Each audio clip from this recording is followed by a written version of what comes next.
Peço que todos os irmãos abram nele, no Salmo 145.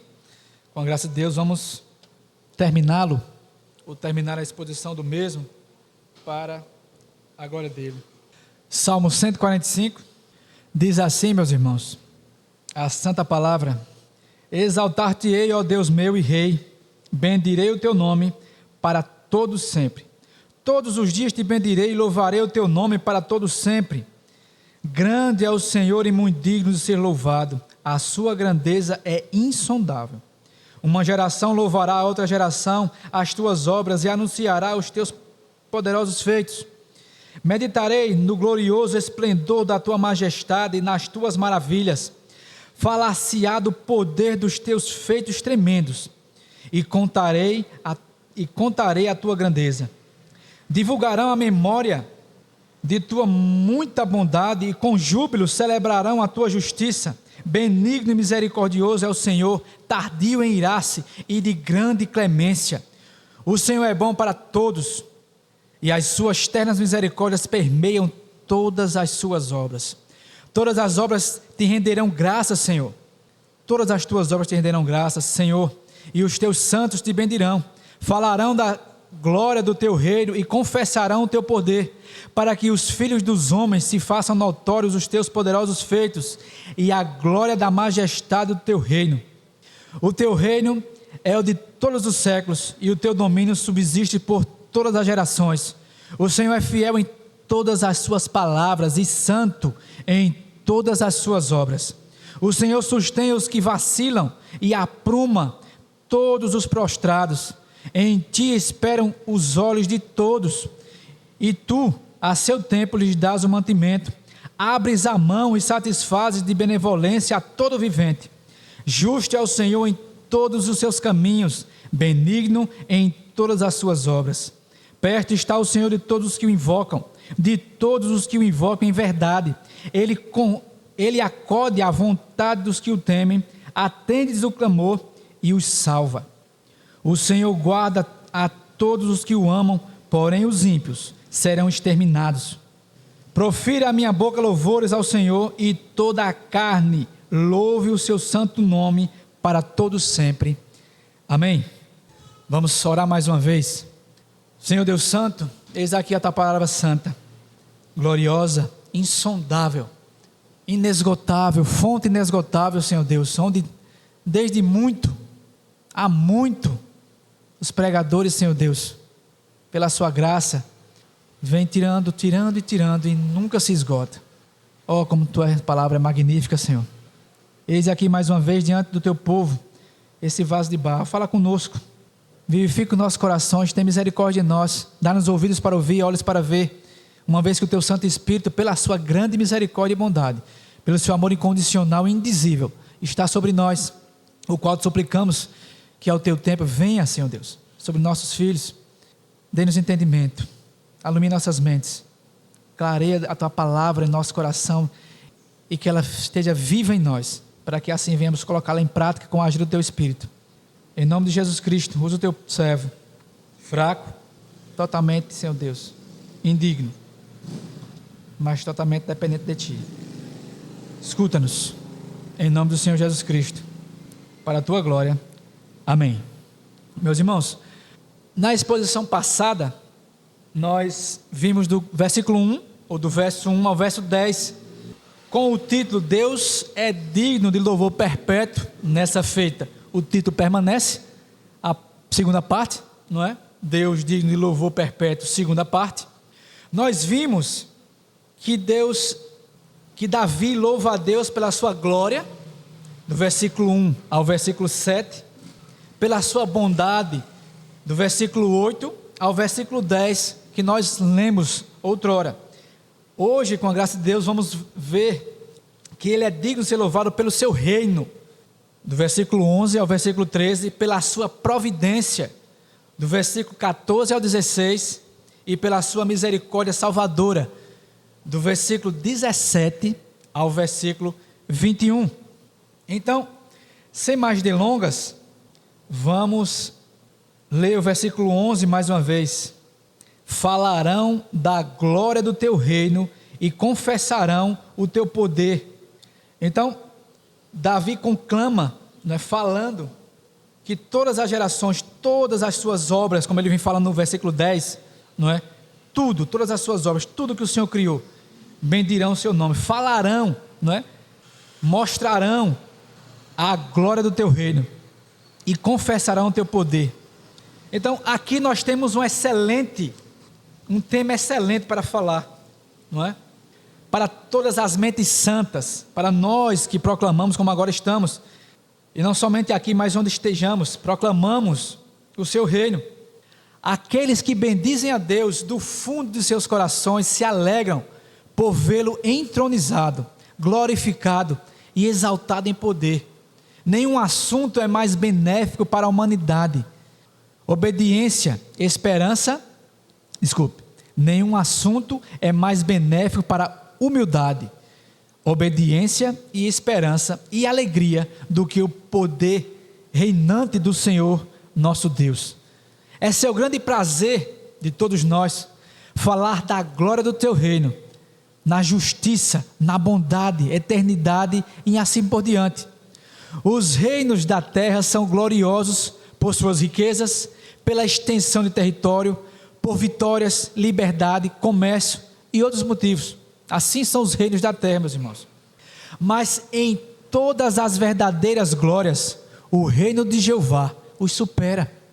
Vemos um palácio dedicado a todas as glórias da França, que se chama o Palácio de Versalhes. Mas o tempo, a eternidade e todo o espaço estão cheios com as glórias de Deus. Sobre elas precisamos falar. Então, nós que temos o conhecimento do Santo, anunciamos, falamos, proclamamos o reino do Senhor, o seu reino que é sempre eterno, o seu reino que está aí, não é? O seu reino que veio até nós e que está no nosso meio. E nós bem sabemos que nós já reinamos nesse reino com Ele. Então, todas as suas obras te renderão, falarão da glória do seu reino e confessarão o seu poder. O seu poder é grandioso, é eterno. E é um assunto, como diz o comentarista, um assunto para que nós possamos falar eternamente, nos deleitar nele eternamente. Então, Deus é digno de glória de perpétuo louvor, pelo seu reino.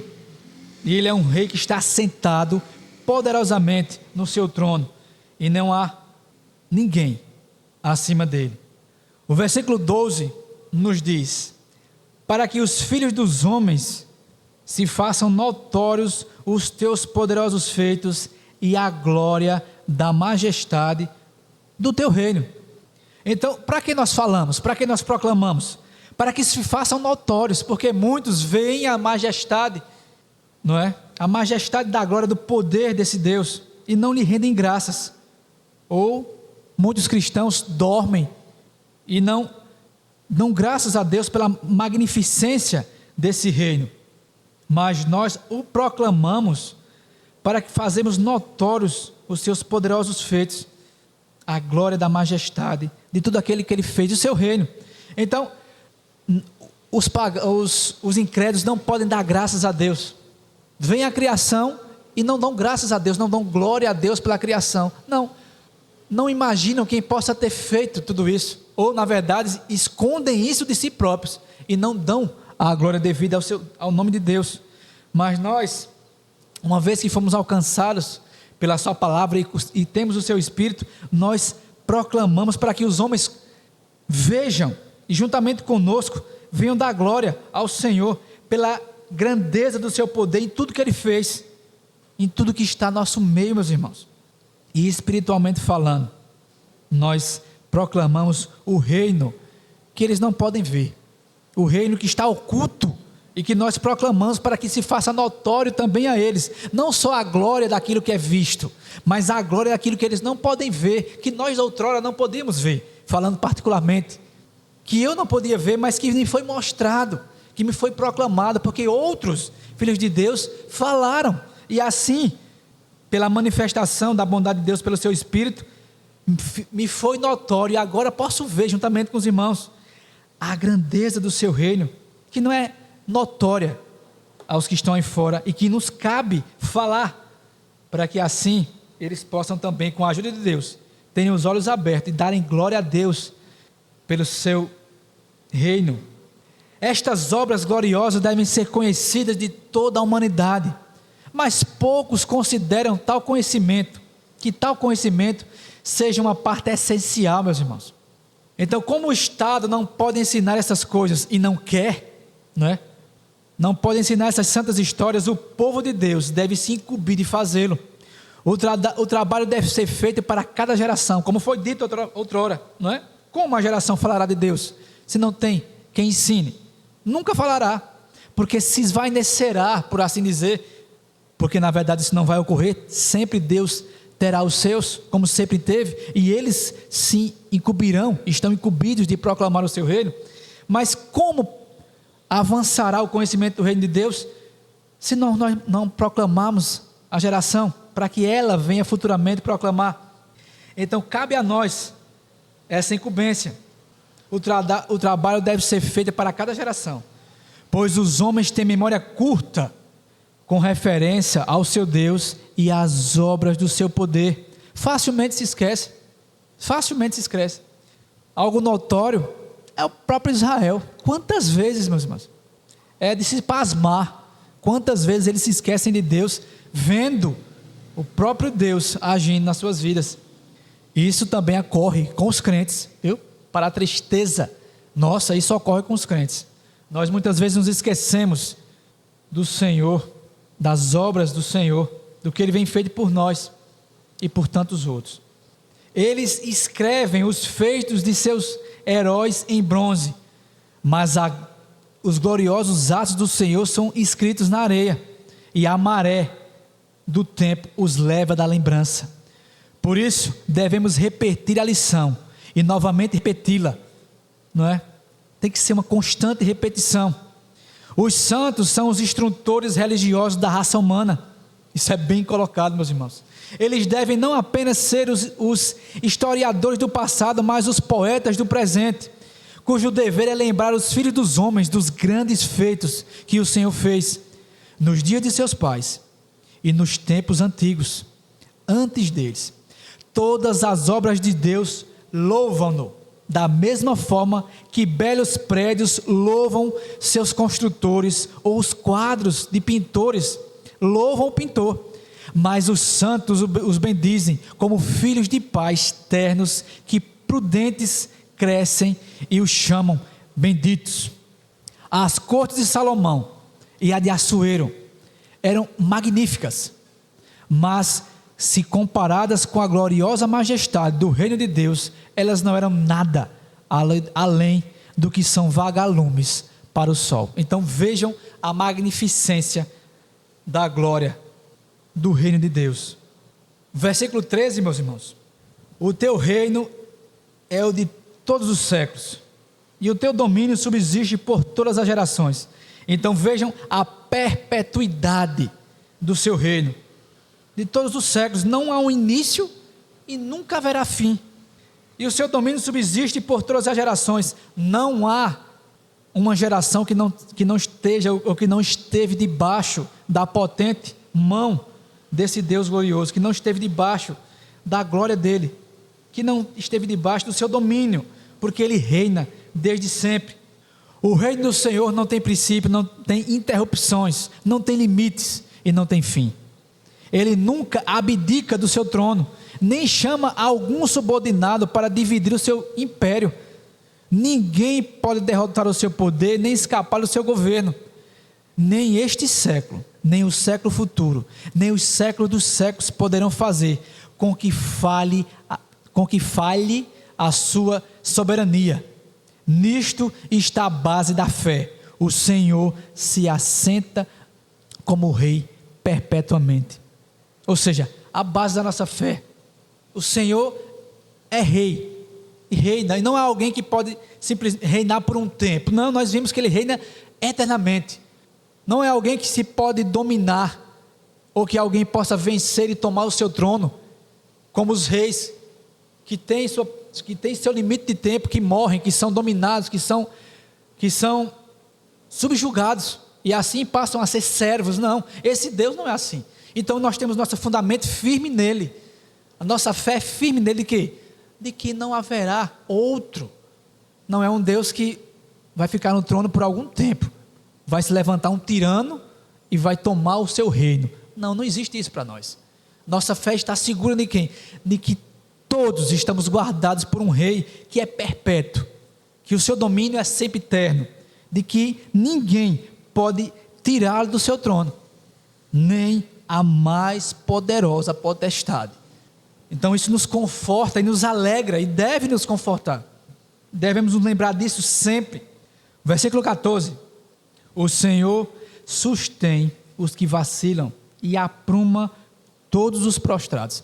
Vejam o contraste de um versículo para o outro. No versículo 13, vemos que é um rei glorioso. Estamos vendo que é um rei glorioso. Veja, um rei que sempre dominou e sempre vai dominar. Esse rei é o mesmo rei, meus irmãos, que tem compaixão dos seus servos. Não é um rei orgulhoso, como muitos reis que se assentam nos seus tronos, que não estão nem aí para os seus servos, para aqueles que o assistem. Não, esse Deus não. Ele, por assim dizer, desce do seu trono para abençoar os seus fiéis. Vejam o contraste. Não é um Deus que está só e que não quer saber de mais não, que criou tudo, como alguns dizem, e se afastou. Não, um Deus presente, um Deus que sustém, segura, fortalece os que estão a vacilar, os que vacilam, e apruma, endireita os passos dos prostrados, os fortalece, os endireita, os mostra o caminho, estende sua mão e os sustém, e os levanta, não ficam prostrados, porque ele, esse rei gracioso e glorioso, os sustém, nos sustém, porque falamos de nós também, é o nosso Deus. Olhem para cada um de vocês com essas palavras, é o nosso Deus, ele nos sustém, não nos deixa prostrados. Aos seus filhos, de maneira alguma. Então, admire o inesperado que acontece, né? Aquele que reina em gloriosa majestade, ainda assim concede em levantar e suster os que estão prostrados a cair, os que são os propensos a cair, na verdade. A forma do verbo mostra que ele está sempre fazendo isto, é algo constante, é o Jeová sustentando, né? É Jeová sustentando, é nosso Deus nos sustentando. Sustém, apruma os prostrados, os que estão vacilando. Como Deus leva em conta as tribulações humanas e ajuda os que se acham em angústia, de todo modo que todos devem não somente considerar seu divino governo com reverência, mas também submeter-se a esse Deus tão gracioso, a Ele espontânea e cordialmente.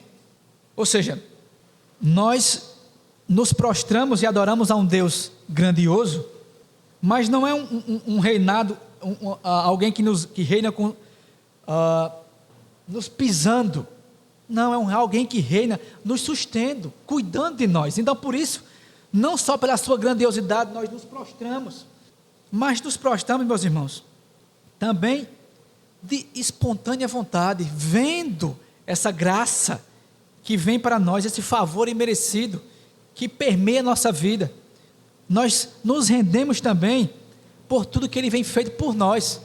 Vemos esse favor imerecido, gracioso, e nos prostramos. Senhor, isso me faz lembrar de imediato o que Paulo disse: o amor de Cristo nos constrange. De espontânea vontade, por tudo que Ele vem feito, nós nos prostramos também. Não é algo imposto, não, é algo que fazemos com alegria, porque Ele tem cuidado de nós, como nenhuma mãe consegue cuidar. Versículo 15, só lembrando que agora estamos, do versículo 14, agora estamos vendo pela sua providência, né? Deus é digno de perpétuo louvor pela sua providência. Vai até o 16. O versículo 15 nos diz: em ti esperam os olhos de todos, e tu, a seu tempo, lhe dás o mantimento. Vejam a providência claramente aqui. A providência no sentido de suster, de dar o alimento, de dar a provisão, de dar aquilo que necessitamos. E não somente o alimento, mas tudo que nós necessitamos. Todos esperam, não somente a raça humana, todos os seres que Ele criou, esperam da sua mão. Porque de onde vem o alimento para todos os seres vivos? De onde vem? Não é da mão de Deus, não é da sua bondade em nos alimentar, não é Ele que cria a relva para os herbívoros, que dá a carne aos carnívoros, que prepara a caça. Tudo está diante dele, do controle dele. Ele está os alimentando. Nada sai do seu controle. É um Deus que a todos abençoa, que de todos cuida. Em ti esperam todos os olhos, de todo ser vivente, de tudo aquilo que tem vida. E tu a seu tempo lhes dás o mantimento, e tu não deixa que nenhum deles passe necessidade, que todos eles são agraciados com o seu favor. Então eles aprenderam a confiar em ti, no nosso Deus, e se tornou a sua natureza recorrer a ti para tudo o que necessitam. Todo ser vivente, meus irmãos, como os filhos confiam em seu pai para tudo o que necessitam, também as criaturas confiam em Deus, o provedor suficiente. Seria bom se todos os homens tivessem os olhos de fé, e se todos esperassem no Senhor com esta fé.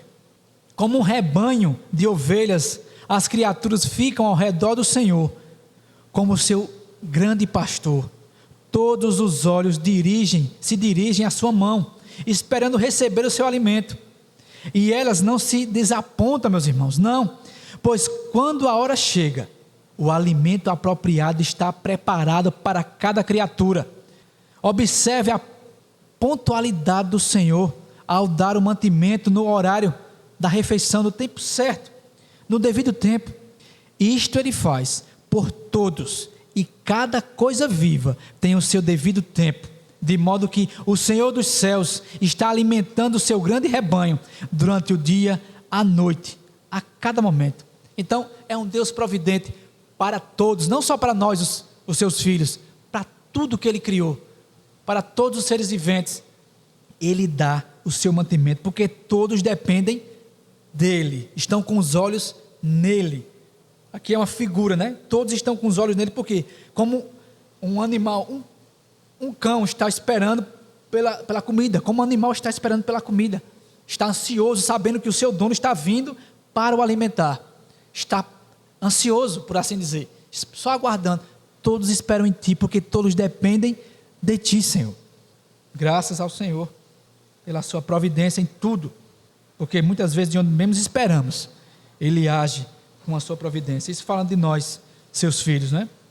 Versículo 16: abres a mão e satisfazes de benevolência a todo vivente. Veja, abres a mão poderosa, mão graciosa. Olhe para a sua mão, não é? Que tão pouco cabe aqui, tão pouco cabe na nossa mão, tão pouco podemos carregar com uma mão. Estou falando de uma mão, algum alimento, até mesmo com as duas mãos, ou alimento suficiente para algum tempo, ou por algum momento, para algumas pessoas. Mas a mão de Deus não é assim, meus irmãos, não é pequena como a nossa. Ele sustém, como nós vimos, todos estão esperando nele. Então não pode ser alguém que não pode sustê-los, não, esperam nele porque sabem que ele a todos pode suprir. Ele satisfaz, não é algo, ele sabe que serão satisfeitos. Por quê? Porque ele satisfaz a todos, ele não deixa ninguém insatisfeito. Tudo que ele faz é suficiente, essa é a palavra, tudo que ele faz é suficiente. Abres a mão e satisfaz a todos, de benevolência, com a sua bondade, a todo ser vivente. Vejam a bondade paternal do grande Pai da criação, quão diferente da conduta de muitas de suas criaturas, de nós, porque Ele sustenta e sustém todos, porque Ele não deixa ninguém sem aquilo que necessita. E muitas vezes nós encontramos na nossa trajetória aqui nessa terra pessoas que precisam de nós e retemos a nossa mão, para a nossa vergonha, não somente com alimento, meus irmãos, mas com aquilo que se precisa, não é? Isso é vergonhoso para nós. Olhemos para nós, olhemos para o nosso Deus, Ele é nosso exemplo, não é? Ele a todos sustém, ao seu tempo, com a sua providência, de acordo com a sua vontade. E nós, de quem recebemos, nós recebemos dele, e muitas vezes não abrimos a nossa mão para o nosso próximo. Quebramos o mandamento do Senhor. Então, quão diferente da conduta de muitas das suas criaturas, cujos corações e mãos estão fechados uns para os outros, e que ideia também transmite a facilidade com que as necessidades de toda a criação são supridas, porque para ele não tem nada difícil. A Escritura está repleta de exemplos. Então, paremos por um momento e pensemos, pensemos, meus irmãos, quanta comida, quanto vegetal como animal é consumida diariamente em uma cidade. Parem para pensar. Em uma grande cidade, por exemplo, como os Estados Unidos, quão enorme é essa quantidade em uma nação, no mundo inteiro. Mas o ser humano representa apenas uma parte, meus irmãos, uma parte de todos os seres vivos. Quanta gente tem no planeta? Não sei quantos bilhões, não lembro agora quantos são. E é apenas uma parte dos seres vivos. Somos apenas uma parte dos seres vivos. Imaginem quantas necessidades inumeráveis em toda a natureza viva, na terra, no ar, nas águas, de tudo. De onde vem todo esse suprimento? Abres as mãos e todos ficam satisfeitos. Vejam, parem para pensar somente em nós, enquanto na nossa organização, quanta comida necessitamos para sobrevivermos. E o Senhor nos dá. Uma parte do mundo somos nós, né? Uma parte dos seres vivos. Quanta comida, vegetal, animal, quanto nós necessitamos para que uma nação sobreviva? E o mundo inteiro. E os animais da água, do ar, da terra. Então isso nos faz ficar pasmados, se não deveríamos estar pasmados com a grandeza desse Deus. É bom que paremos por um momento e reflitamos quão grandioso Deus é, e quão bondoso Ele é, e quão providente Ele é, digno de todo o nosso louvor. O que então, meus irmãos, vejam, o que então é o pecado e a salvação dele? Essa é uma obra de custo formidável. Deus abre a sua mão e satisfaz toda a criação nas suas necessidades, mas a igreja, essa deve ser comprada com o seu próprio sangue. Essa deve ser comprada com o seu próprio sangue. Deus é pleno em suficiência no que diz respeito ao poder para uma coisa como para outra, para alimentar todos os seres vivos, como para nos dar a sua grandiosa salvação. Aquilo que nós necessitamos, que ninguém poderia nos dar, Ele nos deu, a salvação em Cristo Jesus. Mas imagine por um momento, caso a sua mão estivesse fechada, em que mundo nós estaremos vivendo? Os céus estariam fechados, a terra seria infértil, a fome, a peste e a morte nos alcançariam. Então paremos para pensar também nisso. Quão magnífica é a sua providência, Senhor. Vamos ver agora que Deus é louvado pela sua misericórdia salvadora, nos restantes dos versículos, do 17 ao 21, vimos pela sua providência. Vamos ver agora pela sua misericórdia salvadora. Justo é o Senhor em todos os seus caminhos, benigno em todas as suas obras. Meus irmãos, isto é algo pelo qual muitos que se dizem crentes nos dias de hoje não louvam a Deus. O atributo da justiça do caráter de Deus é expulso de boa parte dos púlpitos e da teologia moderna. Mas aquele que ama a Deus, correntemente ama a sua justiça, porque não tem como separar Deus de sua justiça. Como dizem uns, não, Deus é amor, né? E só bota um atributo do amor. Como se Deus, na verdade, não fosse separado, né?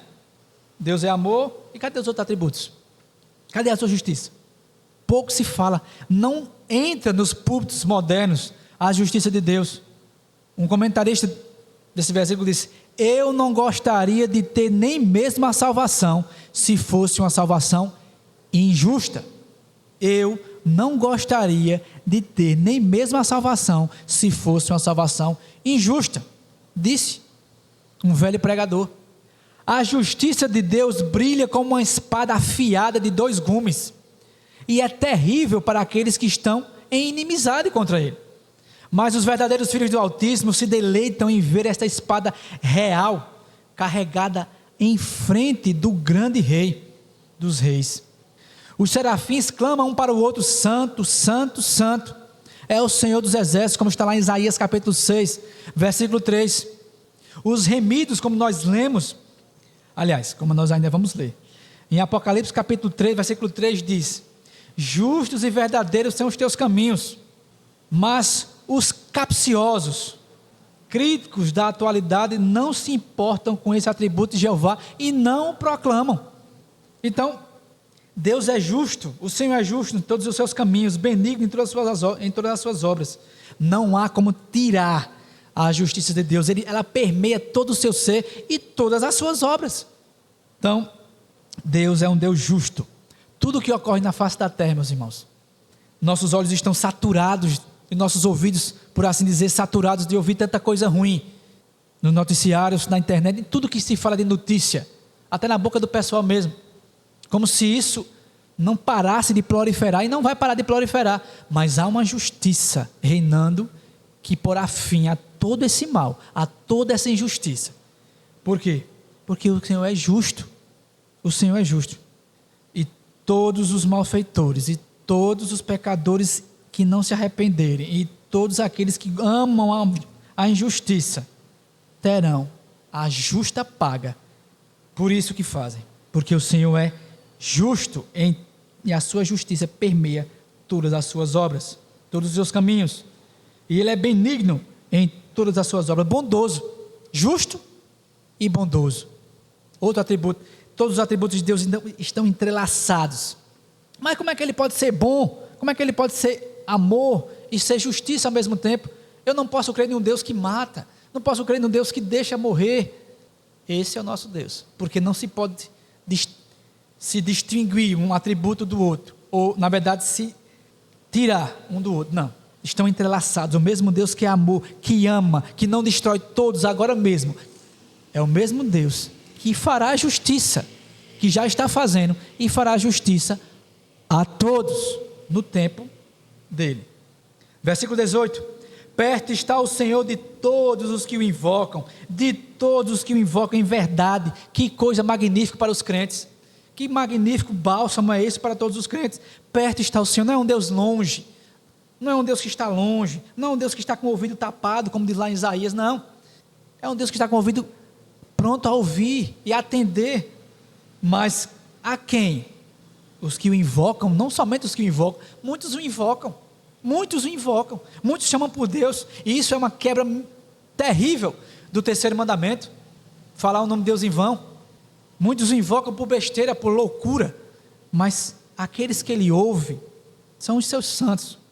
Aqueles que ele ouve são os que o invocam em verdade, como estamos fazendo agora, em verdade, invocando, proclamando o nome dele em verdade, porque fomos alcançados pela sua verdade,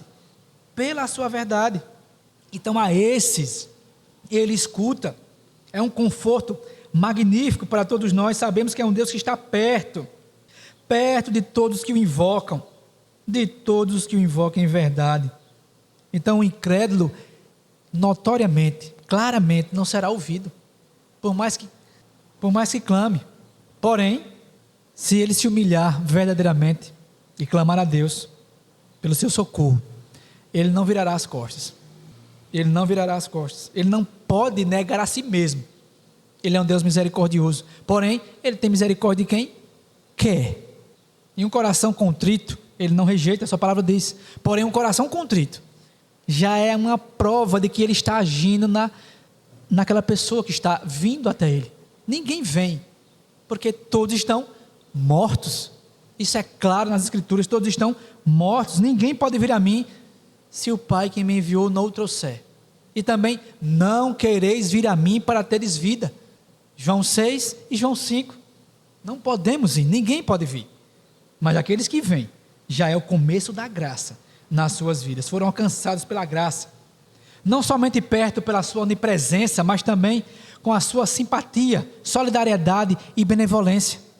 Ele não deixa os homens que oram e os homens que confessam o seu nome batalhando sozinhos contra o mundo, mas está sempre ao lado deles. Essa benevolência não é para alguns poucos dos que o invocam, mas para cada um do grupo dos piedosos.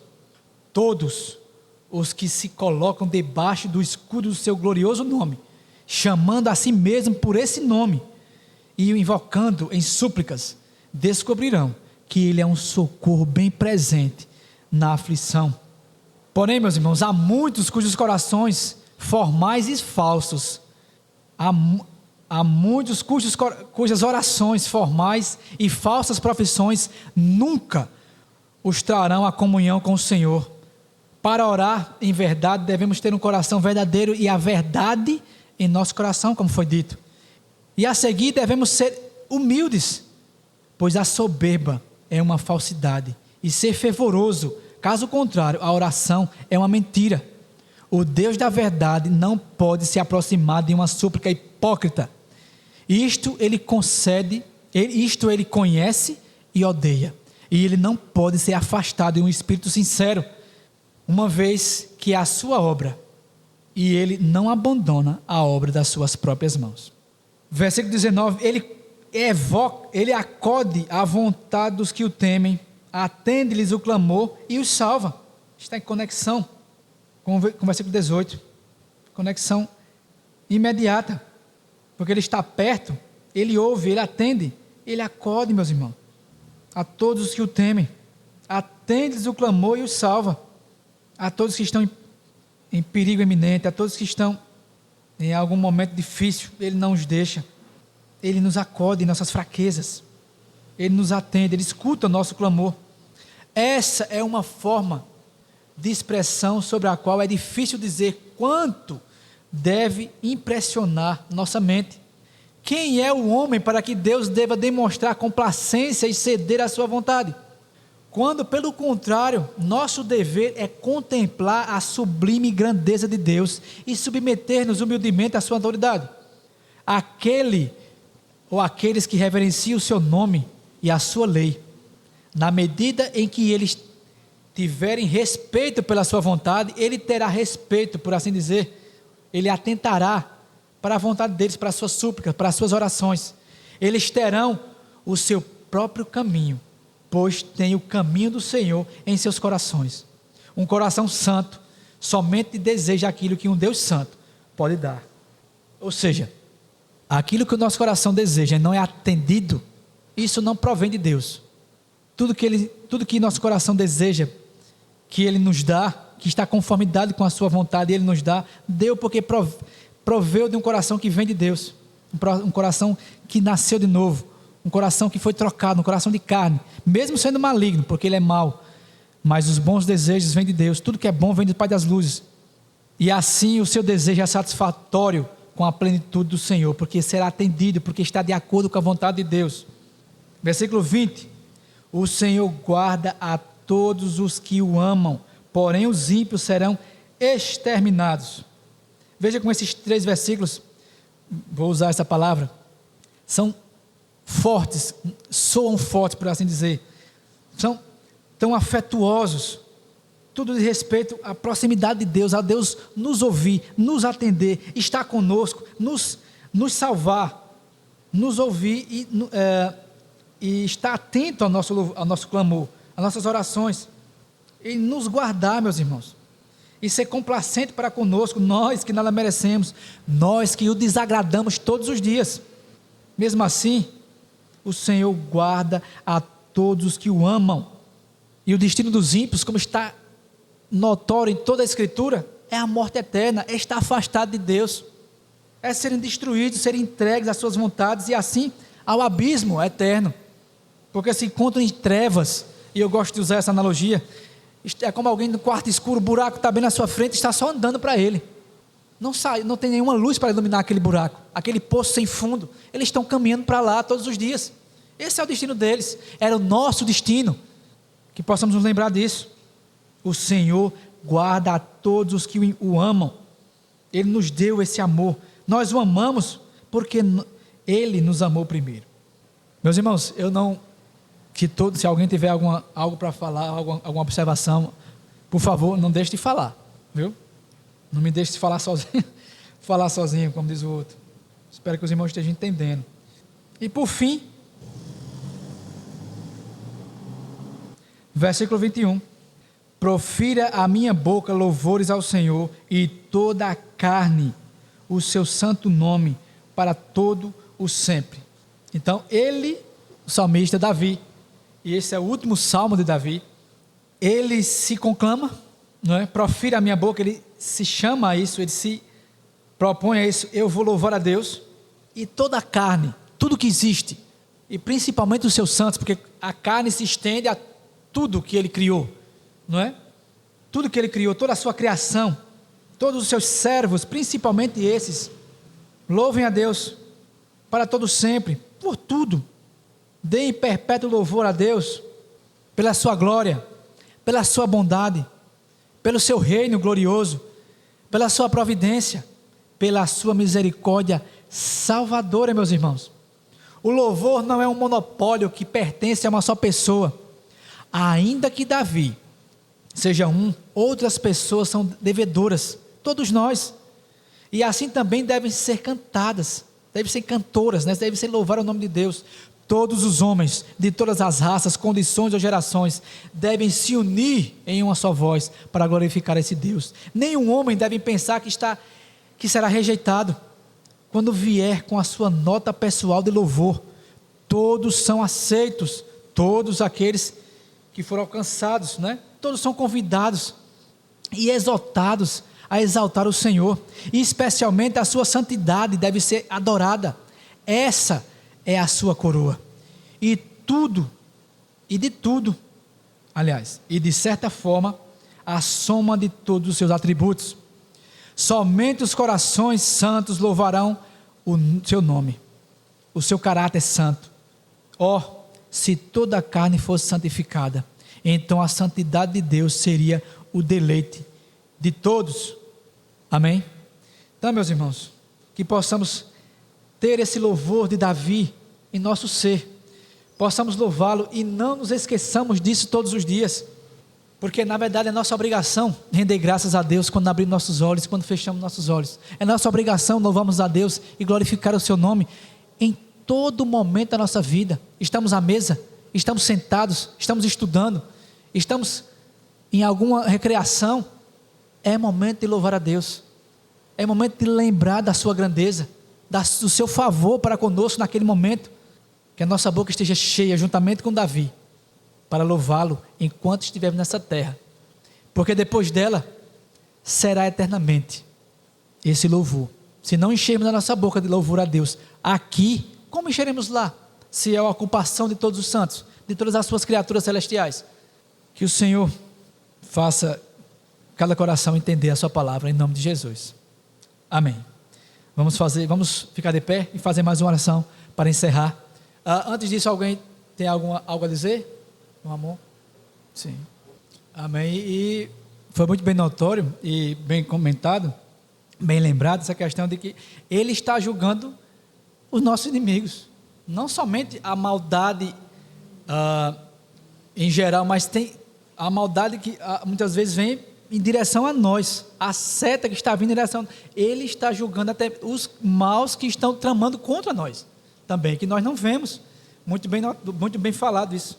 Ele está julgando, né, também aqueles que estão querendo o mal contra nós.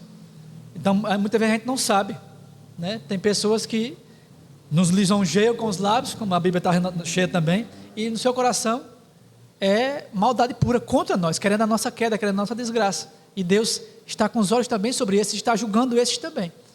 Então, por tudo, o irmão fala, confirmando ou acrescentando, louvemos a Deus por tudo, na simplicidade.